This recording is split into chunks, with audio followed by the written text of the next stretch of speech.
C'est bon. Gratitude à l'entité suprême, gratitude à l'univers, gratitude au maître du feu, gratitude au maître de l'air, gratitude au maître de l'eau, gratitude au maître de la terre, gratitude à l'univers, gratitude à ce village, gratitude au divin Cheikh Anta Diop, gratitude à tout. Aujourd'hui, je peux dire que c'est un de mes meilleurs jours. Aujourd'hui, c'est un de mes jours vraiment bénis de ma vie. C'est un des jours les plus bénis de ma vie parce que je suis arrêté ici, dans l'épicentre du savoir, dans le ciel de l'énergie cosmique, métaphysique, historique et anthropologique. Je suis dans le mausolée de Cheikh Anta Diop et par sa permission, je m'adresse à vous, puisqu'il est dans son repos éternel, mais son âme, son esprit continuent de travailler. Ici, nous sommes à Djedou. Dans le cadre de l'organisation de la GCAP, je parlerai moins de la GCAP dans cette vidéo.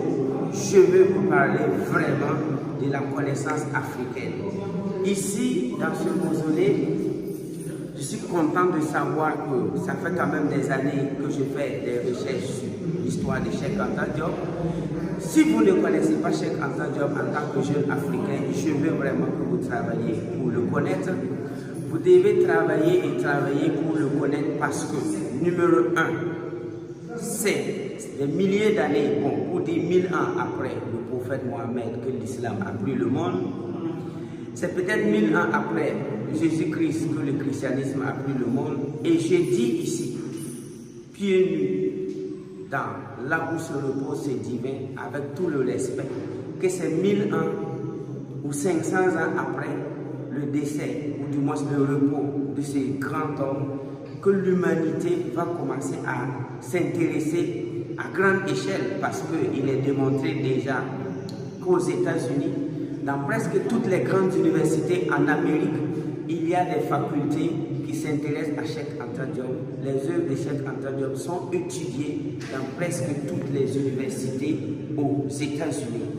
Donc en Afrique ici, je salue ceux qui le connaissent déjà, mais que nous le voulons ou pas, nous n'allons pas pouvoir passer la barrière de l'intelligence, à moins que nous voulons rester à la maison, s'occuper des petites affaires.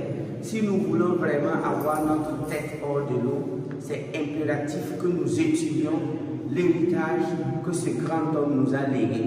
Le professeur Cheikh Anta Diop, pour votre connaissance encore, est un des plus grands savants que l'humanité n'ait jamais connu. Il fait partie des plus grands savants et il nous a éduqués, il nous a formés et son histoire est mystique. Nous avons eu son histoire depuis son enfance, ce qui n'est pas écrit dans les livres. Nous avons eu accès à un guide ici, qui est du 3e âge, qui nous a raconté en Wolof vraiment qui il était, où il est né, comment il a grandi, dans quel milieu spirituel il a été éduqué et quels sont les mystères qu'il a opérés ou du moins ce qui a été opéré dans sa vie avant même qu'il grandisse, avant qu'il apprenne à lire et à écrire. Ce monsieur a un parcours extraordinaire. Avec son doctorat d'État, rentré au Sénégal, notez bien que ça, il a fait plus de 21 ans. Je ne vais pas dire qu'il a été interdit d'enseigner, mais ce monsieur a été mis à l'écart du circuit de l'enseignement pendant 21 ans, malgré le fait qu'il percevait toujours son salaire en tant qu'enseignant. Mais il ne s'est jamais plaint une seule journée.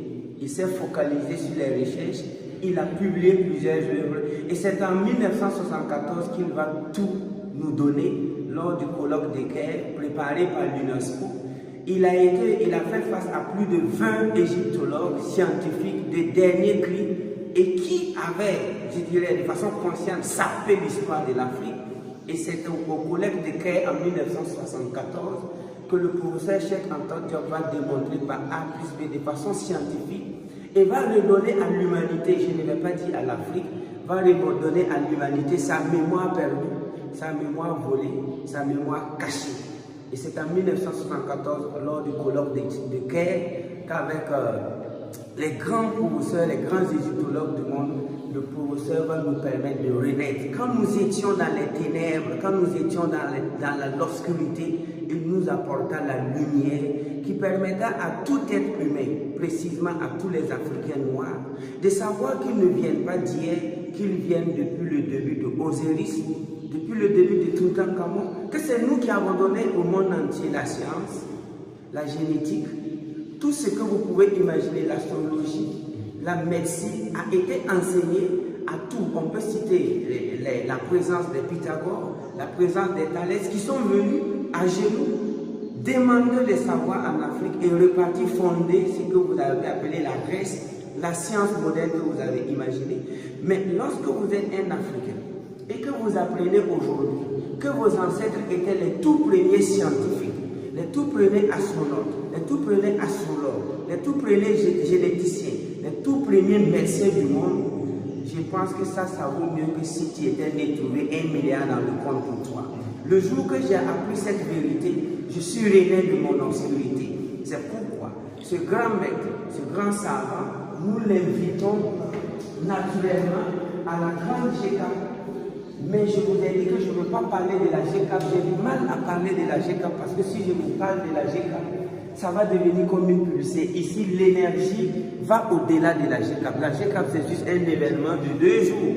Mais ce que je suis en train de vous dire, ça doit être un événement qui va rester vivant toute la vie de vous, les étudiants. Et à partir d'aujourd'hui, je prends l'engagement ici, pieds nus, aux côtés de ce grand homme, que tous les étudiants d'Amrish, pour pouvoir valider leurs modules, doivent passer par ce mausolée. Parce que ce qu'il a écrit, ce qu'il a donné à l'humanité est incommensurable. Comment pouvez-vous imaginer qu'un monsieur pareil n'est pas vénéré dans nos lycées, n'est pas vénéré dans nos assemblées? Mais je n'accuse personne, c'est une question de temps. Dans 60 ans à venir, si tu n'arrives pas à soutenir une thèse sur les recherches de Cheikh Anta Diop, tu ne seras pas respecté, tu ne seras pas connu. Ça vient. Donc on n'est pas pressé, mais nous sommes là ce matin, d'abord pour lui dire, papa, pour lui dire, grand-papa, pour lui dire, pauvre soeur, lui demander de dormir encore tranquillement, car nous, la jeunesse africaine, nous sommes nés après, je dirais, son repos, puisqu'il a rendu l'âme le 7 février 1986. Moi, personnellement, je n'étais pas une cellule feuilletane en 1986. Je ne savais pas que je vais naître, mais c'est mon fils qui va mieux étudier Cheikh Anta Diop. Ce sont mes petits-enfants qui auront le temps que j'ai pris pour bosser, je ne sais pas, des leçons bizarres. Mon petit-fils aura le temps de lire tous les livres de Cheikh Anta Diop. Ça, c'est déjà obligé. Je l'oblige avant sa naissance. Quant à mon enfant, quand il va apprendre à lire et écrire, la moindre des choses, c'est d'étudier cet héritage qu'il nous a laissé. Donc, moi, je suis là pour lui dire avec ma petite bouche, parce que l'oiseau, le colibri a essayé d'éteindre une feu de brousse avec son bec. Quand des animaux comme les hippopotames ont demandé au colibri, mais la forêt a pris feu et toi, colibri, tu puises l'eau avec ton bec. Et qu'est-ce que le colibri a répondu aux hippopotames? Si tout le monde faisait comme moi, le feu de brousse n'allait pas se propager. C'est ainsi que l'hippopotame, avec sa gueule, a eu honte. Il a pris honte de sa vie. Et l'hippopotame est reparti dans l'eau, puiser l'eau avec sa gueule et aider le colibri à éteindre le feu de la forêt. Pour dire que moi, ici présent, ma bouche, je pense que ma bouche, c'est la bouche du colibri. Ce que je suis en train de dire, je me mets dans la peau du colibri parce qu'il y a des gens qui ont plus de grandes bouches de pouvoir, plus que moi. Mais je contribue avec ma bouche de colibri pour dire à tout le monde entier, à tous mes petits frères, à tous ceux qui veulent vraiment le savoir, que Cheikh Anta Diop nous a légué un héritage incommensurable. Et je vais avec ma petite bouche aussi lui dire de dormir tranquillement, de se reposer, que tous ces travaux ne sont pas, il n'a pas prêché dans le désert, il n'a pas fait le colloque de guerre dans le désert, il n'a pas fait le tour du monde, il a été aux États-Unis en 1985, et dans toutes les universités américaines, on étudie Cheikh Anta Diop, et je veux qu'il sache que nous allons nous armer de sciences comme il a dit, nous allons nous armer de connaissances pointues comme il a dit, nous, à connaissance égale, on peut discuter. Jeunesse africaine, armez-vous de sciences jusqu'au temps. C'est ce qu'il nous a dit. Mais qu'est-ce qu'un scientifique? Un scientifique, c'est quelqu'un qui utilise de façon rationnelle et de façon productive son cerveau. Un scientifique, c'est quelqu'un qui utilise de façon rationnelle, de façon productive et de façon véridique et de façon historique à se projetant dans un futur radieux avec son cerveau. Mais ne soyez plus jamais intimidés par des scientifiques aux blouses bizarres. Ne soyez plus intimidés par des scientifiques, je dirais même vendus. À partir d'aujourd'hui, si tu sais lire et écrire, tu peux te lancer dans la recherche scientifique en lisant tous les jours les œuvres de Cheikh Anta Diop, en lisant et en demandant conseil, en suivant ses conférences sur YouTube, et tu vas devenir scientifique. Aujourd'hui, j'ai apporté de façon symbolique les livres que j'ai achetés ici au Sénégal afin que le professeur dédicace mes livres pour moi. Je n'ai pas eu cette chance de le connaître, mais on a dit que celui qui n'a pas eu la chance de connaître son grand-père à vue peut le connaître avec ses oreilles. Donc, il a écrit, ce n'est pas tous ses œuvres, mais c'est le plus grand livre que moi je recommande à tout le monde, Nation Nègre Culture. Il y a tout ici. Et je vais demander au papa de dédicacer mon livre pour moi. Donc, ça c'est très bien livre.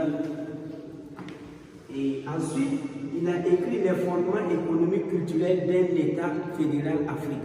C'est ici qu'il démontre que l'énergie présente rien qu'au Congo, l'énergie présente dans les fleuves africains est capable de nourrir le monde entier. L'Afrique peut vendre toute son énergie hydraulique. Il a démontré ici en quoi la richesse incommensurable de nos sous-sols. Il a démontré ici la richesse incommensurable de l'énergie hydroélectrique que nous pouvons produire pour alimenter toute l'Afrique est démontrée ici. Il est parti loin encore pour montrer la puissance de la mélanine. En quoi nous sommes riches si vous avez même 0,001 gramme même de mélanine dans votre corps, vous êtes un des hommes les plus riches du monde. Et quel est cet Africain qui n'est pas riche en mélanine? Je ne connais pas un Africain qui n'est pas riche en mélanine. Alors, c'est la mélanine la plus grande richesse, puisqu'au colloque de guerre, il a démontré par A plus B que les momies qui se trouvaient à l'époque, chaque momie était riche en mélanine. Donc, en conséquence, les pharaons étaient des noirs, les savants étaient des noirs. Donc, avec ça, si tu as la peau noire, arrête de te dépigmenter parce que la dépigmentation c'est une guerre de jalousie d'ailleurs. Arrête de te dépigmenter parce que tu fais partie des hommes les plus riches du monde. Et si la mélanine pouvait être vendue, je pense qu'un gramme de mélanine devait être plus cher qu'un kilogramme de diamant. Nous sommes riches en mélanine, c'est le savoir. Ce livre, je vais lui demander également de dédicacer. Ensuite, à l'aide sous les tropiques. Également un livre également très puissant, écrit par le professeur que je vais lui demander de dédicacer pour moi. Et pour nous, je vais parler pour tout le monde. Et également, Cheikh Anta Diop, civilisation ou barbarie. Ici, c'est la totale. Vous voyez, le volume même en parle.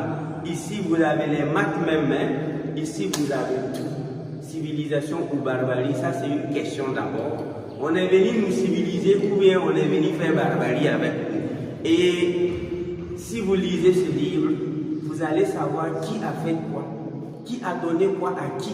Et moi, personnellement, je ne m'inscris pas dans la ligne des panafricanistes au cerveau vide qui passent leur temps à faire des grèves pour montrer qu'ils sont des panafricanistes. Un vrai panafricaniste, c'est un milliardaire scientifique, point. Le reste là, c'est dans le vent. Un vrai panafricaniste, c'est quelqu'un qui est à la fois scientifique et riche. Point à la ligne. Le professeur l'a prouvé. Avec son panafricanisme, il n'a jamais été raciste. Il n'a jamais été raciste, ni en matière de religion, ni en matière de race. Le professeur n'a jamais pratiqué du racisme dans sa vie. Il est un des hommes les plus humbles qui n'aimait même pas qu'on fasse ses éloges de son vivant. Le professeur Cheikh Anta Diop n'aimait pas les éloges. Et dans tous ses discours, il n'a jamais porté de la haine pour quelqu'un. Donc, chers nouveaux panafricanistes, chers nouveaux kémites, s'il vous plaît, armons-nous des sciences, armons-nous des savoirs, soyons des riches, aidons le monde avec notre fortune. Et c'est ainsi donc que le professeur va nous dire merci. Moi, je ne m'inscris pas dans le panafricanisme option dénigrement de religion, option dénigrement de race. Je m'inscris dans le panafricanisme option renaissance spirituelle, option renaissance de la science. que nos ancêtres nous ont légué. Je m'inscris dans ces sciences parce que si l'Afrique a tout donné au monde, l'Afrique ne doit plus dire que l'islam n'est pas bon. L'Afrique ne va pas dire que le christianisme n'est pas bon, puisque c'est l'Afrique qui a donné l'islam au monde, puisque c'est l'Afrique qui a donné le christianisme au monde. Donc un panafricain scientifique, quand il voit un musulman, quand il voit un chrétien, il le prend comme son bébé qui est en classe de maternelle qu'il faut aider à s'élever. Il ne va pas le détester. C'est pourquoi notre professeur n'a pas détesté une religion, il n'a pas détesté une culture, il n'a pas détesté une race. Il nous a légué la science sans masque et sans gants. C'est pourquoi j'invite vraiment tous les panafricanistes de lire beaucoup, d'apprendre, de créer des emplois, de créer des richesses, de créer des usines. Et écrivez usine Camille, usine Kemet, mais il est l'heure pour que chaque panafricaniste commence à créer des emplois pour la jeunesse, pour ses enfants. Donc, ce livre également vient de donner une leçon à l'humanité, et une leçon sans violence, et une leçon avec une communication non violente, une leçon de démonstration scientifique, d'une démarche scientifique. Donc je pose ce livre ici pour qu'il dédicace également pour nous. Donc ici, vraiment, c'est un des plus beaux jours en attendant qu'on dédicace le livre. Et tenez-vous bien encore que sa sagesse métaphysique était si grande qu'il a écrit une lettre 17 ans avant sa mort, demandant à ce qu'il soit enterré à côté de son grand-père Bassamba Diop. Pouvez-vous imaginer? Il a demandé, donc quand il a rendu l'âme, il y a des gens qui sont venus, les gens voulaient l'enterrer, bon, je ne vais pas dire un peu partout, mais ses enfants sont venus de l'Europe avec une lettre, pour ne pas dire testament, qu'il avait écrit, demandant à être enterré côte à côte avec à côté de son grand-père, fondateur de ce village Tietou, en 1906. Ce village a été fondé en 1906 par un grand maître spirituel, par un grand savant du nom de Bassamba Diop, et grand-père maternel du professeur Cheikh Anta Diop. Et quand le professeur a fait le tour du monde, et quand il a rendu l'âme, il a décidé de... Donc nous sommes arrêtés là où il y a deux grands tombes de l'humanité sont couchés côte à côte. Le professeur se repose à côté de son grand-père Bassamba Diop qui a rendu l'âme. Et lui, il a rendu l'âme en 1923. Donc, imaginez-vous un intellectuel de ce rang-là qui arrive à prendre une décision que s'il rend l'âme, il va être enterré dans un village très très loin des bruits et tout. Il s'en foutait pas mal. C'est vrai qu'aujourd'hui, l'État commence à s'intéresser. Je suis venu trouver ils ont réhabilité le mausolée, le gouvernement sénégalais a réhabilité le mausolée. C'est lié, mais ce n'est pas encore arrivé. Nous voulons un mausolée de au moins des hectares. C'est-à-dire qu'avec notre génération, nous allons reconstruire ici comme une pyramide. Vous allez voir que dans les 20 ans à venir, dans les 30 ans à venir, quand vous allez venir ici, vous allez vous voir. Mais déjà, ce que le gouvernement a fait, c'est bon. Mais, à mon humble avis, nous allons faire mieux. Donc, un monsieur pareil, un professeur, a demandé de dormir à côté de son grand-père Bassamba Diop. Donc, nous avons invoqué également l'esprit de son grand-père avant d'invoquer l'esprit du Cheikh Anta Diop. Donc, nous avons demandé bénédiction, protection, guide du grand-papa Bassamba Diop, aux côtés duquel se repose notre professeur. Nous allons les demander d'inspirer mieux la jeunesse, nous allons les demander de se reposer, parce que la jeunesse africaine, ce n'est plus une jeunesse qui va passer son temps à bavarder et à ne pas travailler. Nous les disons, nous allons travailler pour vous honorer, nous allons travailler pour vous montrer que l'héritage que vous nous avez légué, on n'est pas aussi, on est reconnaissant. Nous allons travailler pour montrer notre reconnaissance. Donc, ici, on est très contents. On les dit merci.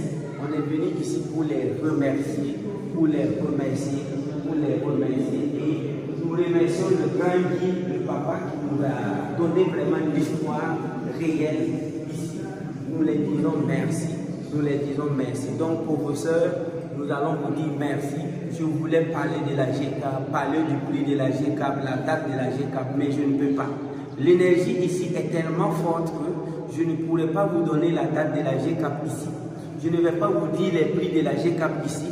Tout tout simplement, je vous dis que c'est à l'occasion de la GCAP 7, étant donné que le professeur est notre invité métaphysique, que j'ai décidé de me rendre. Je m'étais dit, si je viens, je vais faire une vidéo pour vous dire la date de la GCAP, les prix, les tickets. Je ne peux même pas parler de ça ici, parce que l'énergie ici est plus forte même que la GCAP. Donc, je vous dis merci beaucoup. Merci aux entités suprêmes. Merci au grand-père du village, Bassamba Diop. Merci à toutes les énergies positives de l'univers. Merci à tous les entrepreneurs qui m'ont accompagné. Merci à tout le monde ici présent. Tous ces entrepreneurs qui se sont déplacés avec moi. On est venu avec plus de 3-4 bien pleins et on est plus d'une dizaine de personnes ici. Tout le monde, chacun a fermé son bureau et on s'est rendu ici. Et d'autres disent également qu'en tant que Sénégalais, c'est leur première fois de venir ici. Moi aussi, c'est ma première fois et je suis très content. Et bientôt, nous allons venir ici avec les grands entrepreneurs de l'Afrique, les grands jeunes africains. Donc, mes livres ayant été dédicacés et je vais demander encore la permission de prendre. Merci beaucoup pour le dédicace. Je suis très content. Voilà. Donc, ça, ce sont des livres qu'on a dédicacés proprement et spirituellement par le professeur lui-même. Merci beaucoup. Merci, merci. Donc, nous allons sortir un peu et hors de...